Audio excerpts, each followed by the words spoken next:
Hello India, good morning. How are you? कैसे हैं आप लोग? मैं ऊपर वाले से प्रार्थना करता हूँ हमेशा आप लोग खुश रहें। माय डियर स्टूडेंट्स, मैं आज जो बोर्ड पर मेरे बैक देख पा रहे हैं, ये कुछ वर्ड मीनिंग है, वोकैबुलरी। ये वह वर्ड मीनिंग है जो एसएससी के एग्जाम में बार बार पूछता है, बैंक के एग्जाम में आता है, डिफेंस के एग्जाम में आता है, वो तमाम कॉम्पिटिटिव एग्जाम की तैयारी जिसमें इंग्लिश का पेपर पूछा जा रहा हो। तो उम्मीद रखिए और आप बखूबी अच्छी तरह से जानते हैं कि वर्ड मीनिंग आपके एग्जाम के लिए, इंग्लिश लैंग्वेज को समझने के लिए और डायरेक्ट सिनोनिम्स एंटोनिम्स के तौर पर जो पूछा जा रहा है उसके मद्देनजर रखने के लिए वर्ड मीनिंग, वोकैबुलरी कितनी इंपॉर्टेंट मायने रखता है आपके लिए। तो जो वर्ड मीनिंग मैं आज बोर्ड पर लेकर के आया हूं वह वर्ड मीनिंग बार बार पूछा जाता है, यानी काफी वीवीआई वर्ड मीनिंग है। बस फर्क है कि इसको आप कितने बेहतर तरीके से याद कर लेते हैं। तो मेरे साथ जुड़े रहे और मैं बहुत बेहतर तरीके से लिंक लगा लगा करके, कोडिंग कर करके, कॉन्सेप्चुअल तरीके से आपको यह वर्ड मीनिंग बहुत ही आसानी तरीके से याद करा दूंगा। तो मेरे साथ बने रहे और याद करिए, मेरे साथ बोलिए, बोल बोल के समझ लीजिए, बाद में नोट कर लीजिएगा। फर्स्ट वर्ड मीनिंग है Bacon, BECKON। First word meaning क्या है?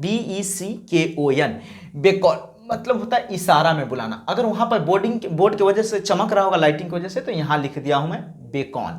बेकॉन का मतलब होता है इशारा में बुलाना। अब इसको याद कैसे करेंगे? तो इसको याद करने की बहुत ही आसान तरीका है। मान लीजिए कोई आपको इशारा में बुला रहा है, आंख मार रहा हो, इशारा दे रहा हो, ऐसे ऐसे बुला रहा हो, तो आप क्या कहते हैं? अबे कौन है जो मुझे इशारा में बुला रहा है? मान लीजिए वैसे व्यक्ति बुला रहा हो जिसको आप जानते ही नहीं है और वो आपको इशारा दे रहा है, तब क्या कहे? बे कौन हो तुम? बेकॉन मतलब बेकौन हो तुम जो मुझे इशारा में बुला रहे हो। उसका सिनोनिम्स क्या होता है? कॉल या सिग्नल देना। सिग्नल देना आप लोग याद कीजिए, जब आप बारात जाते हो, पार्टी शार्टी में जाते हो, अननोन कोई व्यक्ति हो जो आपको इशारा में बुला रहे हो, तो आपके मित्र क्या बोलता है? बे कौन है वो जो तुम्हें इशारा में बुला रहा है या बुला रही है? बोलते हैं कि नहीं बोलते हैं? तो उसी को कहते हैं सिग्नल देना या कॉल देना। बेकॉन का मतलब क्या होता है? सिग्नल देना या कॉल देना, मतलब कॉल करना यानी बुलाना, पुकारना। नेक्स्ट वर्ड मीनिंग है आपका डिफेक्शन, मतलब होता है त्याग या विद्रोह। डिफेक्शन मतलब क्या होता है? त्याग या विद्रोह। ये 2 नंबर की बात कर रहा हूं मैं, DEFECTION। डिफेक्शन मतलब होता है त्याग देना या विद्रोह करना। तो वैसे चीज डिफेक्शन को डिफेक्ट से लिंक कर दिए। क्या कर दिए? डिफेक्शन को डिफेक्ट से लिंक कर दिए। और याद कीजिए, माल डिफेक्ट था इसलिए मैं उसे त्याग दिया, छोड़ दिया। मान लीजिए आप किताब खरीदने जाते हैं, बहुत सारा किताब खरीद के लाएं, उनमें से कुछ किताब फटे होंगे या पुराना होंगे जो आपके यूज के लिए नहीं होंगे, उसको आप क्या कहते हैं? ये डिफेक्ट है भैया, इसको रिटर्न कर लो, मैं नहीं लूंगा, यानी उसको छोड़ देते हैं। दूसरी तरीका है वैसे चीज जो आपको पसंद ना आता हो उसके खिलाफ आप क्या कहते हैं? विद्रोह कर देते हैं। क्या कर देते हैं? विद्रोह कर देते हैं, छोड़ देते हैं, त्याग देते हैं, उस पर ध्यान नहीं देते हैं। उसी को कहते हैं डिफेक्शन, मतलब त्याग देना, विद्रोह देना। अबैंडनमेंट मतलब होता है त्यागना या विद्रोह करना। राइट, चलिए 2 नंबर हो गया। 3 नंबर में है विविध, VIVID, विविध। विविध मतलब होता है जीवंत या चंचल, विविध। अब इसको याद कैसे करेंगे? विविध मतलब बीबी, विविध मतलब बीबी। और आजकल के जो बीबी होता है ना, ससुरी बड़ी चंचल होती है, चाय चाय चाय चाय करती रहती है, काम धाम तो कुछ रहता ना उसको, और चाय चाय चाय चाय करती रहती है। तो क्या कहते हैं? बीबी बहुत ही चंचल प्राणी होती है या प्राणी है, यानी उसको कहते हैं इंटेंस या पावरफुल। सोचिए ना, आपके भी आसपास में कोई भाभी होंगी, बहुत चंचल होंगी, तो क्या कहते हैं? ये ससुरी बहुत चंचल है। विविध मतलब बीबी बहुत ही चंचल प्राणी है या होती है, यानी काफी पावरफुल होती है, होम मिनिस्टर माना जाता है वो लोग, है ना, उसको कहते हैं विविध। मतलब बीबी बहुत चंचल प्राणी है, इंटेंस या पावरफुल। याद हो गया आपको? नेक्स्ट वर्ड मीनिंग है डिटेन करना, DETAIN, डिटेन, DETAIN। डिटेन मतलब होता है हिरासत में लेना। क्या होता है? हिरासत में लेना। अब हिरासत में लेना क्या होता है? डिटेन को याद कैसे करें? तो डिटेन, ये देखो ना, डिटेन मतलब डी से डकैत। डकैत ने 2 ट्रेनों को उड़ाने की धमकी दी, इसीलिए पुलिस वालों ने उसे डिटेन कर लिया, हिरासत में ले लिया। फिर से याद कीजिए मेरे साथ, डिटेन मतलब क्या होता है? हिरासत में लेना। उसको याद कैसे करेंगे? D फॉर डकैत, डिटेन में D आता है, D फॉर डकैत। और डकैत ने 2 ट्रेनों को उड़ाने की कोशिश किया, तो इसके लिए पुलिस वालों ने क्या किया? उन्हें गिरफ्तार कर लिया, अरेस्ट कर लिया, डिटेन कर लिया, उसको क्या कहेंगे सिनोनिम्स? होल्ड करना, कीप बैक करना। क्या करना? होल्ड करना यानी पकड़ लिया या कीप बैक कर लिया। नेक्स्ट वर्ड मीनिंग है इंडिग्नेशन, मतलब होता है रोष या नाराजगी। इंडिग्नेशन मतलब क्या होता है? रोष या नाराजगी। उसको कैसे याद करेंगे? इंडिग्नेशन में इंडी आता है, इंडी से इंडिया जोड़ दीजिए, इंडी से इंडिया। हमारे देश का नाम क्या है? इंडिया, भारत, हिंदुस्तान। तो इंडिग्नेशन मतलब इंडिया, इंडिया नेशन में लोगों के अंदर बहुत ही रोष है, नाराजगी है। इंडिया नेशन में, यहां देखिए इंडिग्नेशन को, इंडिया नेशन में लोगों के अंदर बहुत ही रोष है, नाराजगी है। क्यों? क्योंकि हर नेता अपनी मनमानी करता है, हर नेता अपनी मनमानी करता है, इसीलिए देश की जनता, इंडिजिनेशन मतलब इंडिया के जो लोग हैं, इंडिया के जो जनरेशन है वो काफी नाराज है। और नाराज को क्या कहते हैं? गुस्सा, गुस्सा को इंग्लिश में कहते हैं एंगर। ये हो गया आपका सिनोनिम्स, या एनिमस भी कह सकते हो आप। याद हो गया। नेक्स्ट वर्ड मीनिंग है एबैट, ABAT, एबैट मतलब होता है कम होना या कम करना, कम होना या कम करना। अब इसको ऐसे याद कर सकते हैं, एबैट योर वेट, अपना वजन कम कर लो। एबैट, सुनो ना, अपनी वेट जो है ना थोड़ी सी कम कर ले यार, अपनी वेट जो है थोड़ी सी कम कर ले। एबैट योर वेट, थोड़ी सी अपनी वेट को कम कर लो। कम करने का अर्थ में होता है रिड्यूस। क्या होता है? रिड्यूस, या लेसन भी कह सकते हो। रिड्यूस याद रखिएगा, ये वर्ड मीनिंग आपको पूछेगा। माय डियर स्टूडेंट्स, ये 6 वर्ड हैं, आप इसको स्क्रीनशॉट लीजिए और नोट कीजिए। जैसे ही आप नोट कर लेते हैं, स्क्रीनशॉट ले लेते हैं, तो मैं आपको पुनः फिर से वर्ड मीनिंग याद कराऊंगा, अभी और याद कराऊंगा, पहले इसको नोट कीजिए आप लोग।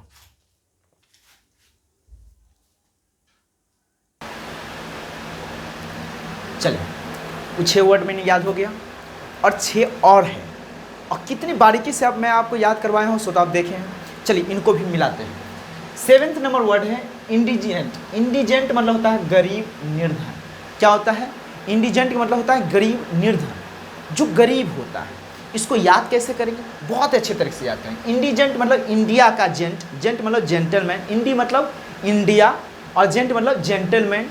इंडिया की जेंटलमैन की जैसी ही शादी होता है ना, वो इंडिजेंट बन जाता है, गरीब हो जाता है। अब ऐसे देखो, भारत में लगभग इंडिजेंट मतलब इंडिया के जेंटलमैन की शादी होते ही गरीब हो जाता है। जब तक दहेज वाला पैसा खूब गाड़ी को घूमियाता रहता है, बाद में वो जाकर क्या हो जाता है? गरीब हो जाता है। क्या हो जाता है? गरीब हो जाता है। तो इंडिजेंट का मतलब गरीब, निर्धन कहते हैं। और उसको सिनोनिम के तौर पे याद करें तो वेरी पुअर और नीडी। वेरी पुअर या नीडी, क्या कहेंगे हम? वेरी पुअर या नीडी। अब जैसे गौर से आगे पढ़िए। नेक्स्ट वर्ड मीनिंग है 8 नंबर में कॉन्टीजियस, मतलब होता है संक्रमण। कॉन्टीजियस का मतलब क्या होता है? संक्रमण। इसको कैसे याद करेंगे? कुछ साल पहले, यानी कि पिछले साल, कुछ साल क्या, पिछले साल 2 साल तक कोरोना वायरस चला था अपने देश में, और लोग क्या कहता था? हे सुनो, एक दूसरे के बॉडी के पास नहीं पहुंचो। क्यों? अगर एक दूसरे के पास पहुंचते हो तो इस स्थिति में क्या होगा? बीमारी ट्रांसफरेबल हो जाएगा, उसकी बीमारी तुम्हारी बॉडी में आ जाएगा। मतलब कांटेक्ट से आने से, एक दूसरे के समीप आने से बीमारी फैल जाता है, संक्रमक फैल जाता है। इसको याद कीजिए, कॉन्टीजियस मतलब संक्रमक, कांटेक्ट से बढ़ता है। मान लीजिए कि सामने में कोई व्यक्ति है जिसको कोई बीमारी हो, और उसके समीप में कोई व्यक्ति जाएगा तभी तो उसको बीमारी होगा। ये इसीलिए कहा जाता है कॉन्टीजियस मतलब संक्रमक। उसको याद ऐसे कीजिए कि किसी के बीच, किसी के पास या किसी के कांटेक्ट में मैं जाऊंगा तो संक्रमक हो जाऊंगा। काहे? क्योंकि उसकी बीमारी मेरे बॉडी में आ जाएगा। तो यानी ट्रांसफरेबल होना और या इनफिक्टिटस होना। ट्रांसफरेबल होना यानी कि उसकी शरीर की बीमारी मेरे अंदर आ जाएगा। क्यों? क्योंकि उनके कांटेक्ट में जाऊंगा तो कंटीजियस हो जाएगा, मतलब संक्रमक मेरे पास आ जाएगा। याद हो गया? 9 नंबर कवर्ट मतलब होता है छुपा देना, कवर्ट कर देना, छुपा देना। इसको ऐसे याद कीजिए, कवर कर देना। मान लीजिए कोई चीज़ आप लिख पढ़ रहे हो और किसी से छुपाना हो, और वो व्यक्ति रेंडमली अगर आपके रूम में आ जाए तो क्या करते हैं? चुपचाप फटाक से क्या करते हैं? उस पर कोई कपड़ा डाल देते हैं, कोई और किताब कॉपी डाल देते हैं, उसको छुपा देते हैं। उसको क्या करते हैं? छुपा देते हैं। तो कवर्ट का मतलब होता है, कवर्ट का मतलब होता है छुपा देना, यानी सीक्रेट फाइल्स को आप कवर्ट कर देते हैं। होता है? मान लीजिए आपके पास कोई ऐसी फाइल हो जो किसी और को आप दिखाने से डर रहे हो, उस फाइल को क्या करते हैं, उस फाइल को आप छुपा के रखते हैं, कवर करके रखते हैं, ढक के रखते हैं, उसी को कहते हैं छुपा देना, सीक्रेट रखना या हिडन करना, सीक्रेट रखना या हिडन कर देना। याद हो गया। 10 नंबर वर्ड है मायोपिया, MYOPIA। मायोपिया मतलब होता है निकट दृष्टि या कम देखने की बीमारी। निकट दृष्टि या कम देखने की बीमारी को हम मायोपिया कहते हैं। इसको याद कैसे करेंगे, मायोपिया मतलब मेरे पिया को क्या है, निकट दृष्टि दोष है, मतलब उसको कम देखने की बीमारी है। मेरे पिया को कम देखने की बीमारी है, यानी उसे निकट दृष्टि दोष है। मायोपिया का मतलब निकट दृष्टि दोष या फिर कम देखने वाली बीमारी, कम देखने की बीमारी। उसको याद कैसे करेंगे, मायोपिया को मेरे पिया, मायो मतलब मेरे, पिया, पिया मतलब मेरे हस्बैंड, घर वाला, दूल्हा, उनको कम देखने की बीमारी है। Synonyms, near sightedness. सिनोनिम्स क्या होगा, नियर साइटेडनेस। याद हो गया ना। चलिए 11 नंबर वर्ड मीनिंग है नेबुलस। क्या है, नेबुलस मतलब धुंधला, अस्पष्ट, अस्पष्ट। नींबू खाते हैं ना दाल में निचोड़ करके, प्याज में डाल करके। कभी कभी नींबू को काटते जब होइएगा आप लोग चाकू से, उसकी पानी आँख में पड़ जाता होगा, और जब नींबू का पानी अगर आँख में पड़ जाए तो एकदम मिर्ची की तरह लगता है, ऐसे ऐसे रोने धोने लगते हैं हम लोग। और जब आँख खोलते हैं तो स्पष्ट दिखता है, कोई चीज़ नहीं दिखता है, सब क्लाउडी दिखता रहता है, धुंधला धुंधला दिखता रहता है। तो नेबुलस का मतलब होता है धुंधला, अस्पष्ट, वैसे चीज़ जिसको सही तरीके से, फ्रेश तरीके से दिख नहीं पाते हैं, उसको हम धुंधलापन कहते हैं। इंग्लिश में उसको क्या कहेंगे, नेबुलस हो जाना, यानी धुंधला तरीके से दिखना। नॉट क्लियर यानी कि वो चीज़ अच्छे से नहीं दिखता है, क्लाउडी दिखता है। कैसा दिखता है, क्लाउडी दिखता है। याद हो गया। नेक्स्ट वर्ड मीनिंग है लिंगर। क्या है, लिंगर मतलब देर करना। क्या करना, देर करना। लिंगर इसको ऐसे जोड़ते हैं हम लोग। आप लोग कभी गुरुद्वारा में खाना खाने गए हैं?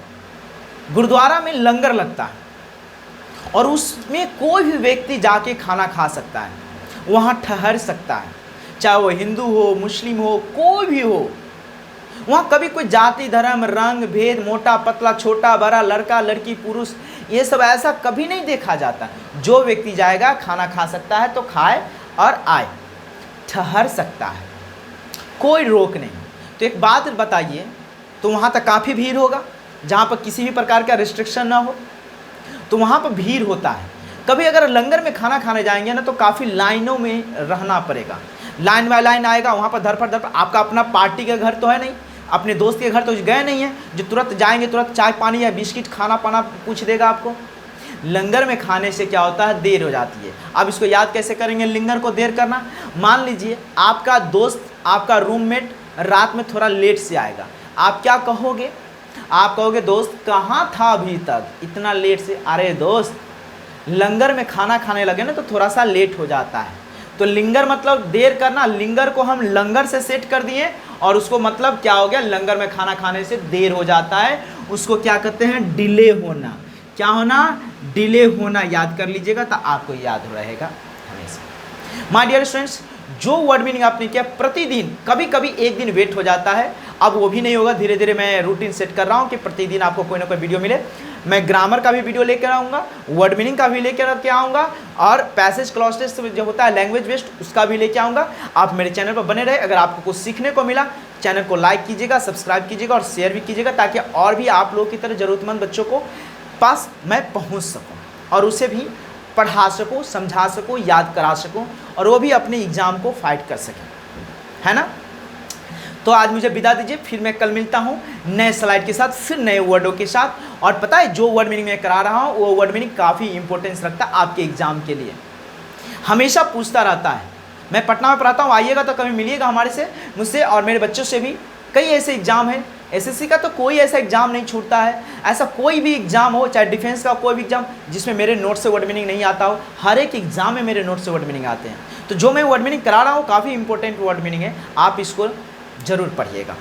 चलिए इसको स्क्रीनशॉट लीजिए, कॉपी में राइट डाउन कीजिए और याद करिए।